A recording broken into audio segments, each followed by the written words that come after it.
అసాంఘిక కార్యకలాపాలకు ప్రజలు దూరంగా ఉండాలని ఆదిలాబాద్ ఎస్పీ అఖిల్ మహాజన్ స్పష్టం చేశారు. జిల్లా కేంద్రంలోని కేఆర్కే కాలనీలో 150 మంది పోలీసులతో ఇంటింటి తనిఖీలు నిర్వహించారు. తనిఖీల్లో భాగంగా పత్రాలు లేని 127 ద్విచక్ర వాహనాలు, 26 ఆటోలు, 77 మద్యం సీసాలను స్వాధీనం చేసుకున్నారు. మన పోలీస్ వాళ్ళు ఇప్పుడు స్టార్ట్ చేస్తారు. రేపటి నుంచి ఒక ప్రోగ్రామ్ ఏఆర్ నుంచి వస్తారు కొంతమంది లోకల్ ఎస్ఐతో సహా. ఈ ఎవరెవరు బయట నుంచి వాళ్ళు ఉన్నారో వాళ్ళందరి డీటెయిల్స్ మనం మెయింటైన్ చేయడం స్టార్ట్ చేస్తాము.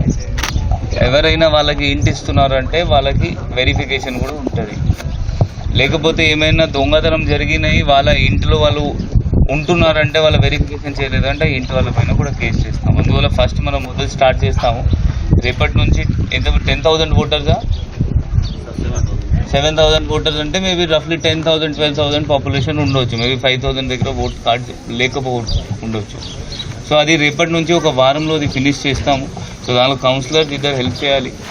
వాళ్ళందరు ప్రతి ఒక్కరికి పిలిచి మన వాళ్ళు ఎక్కడ వస్తారు, దాంతో వాళ్ళు ఎక్కడెక్కడి నుంచి ఇక్కడ ఎందుకు వచ్చారు, వాళ్ళపైన ఏమైనా పాత కేసు వేరే జిల్లాలో వేరే ఎక్కడైనా ఉన్నాయా లేదా అది మనం కనుక్కొని ఆ కన్సర్న్ ఫ్యామిలీ ఓనర్కి చెప్తాము.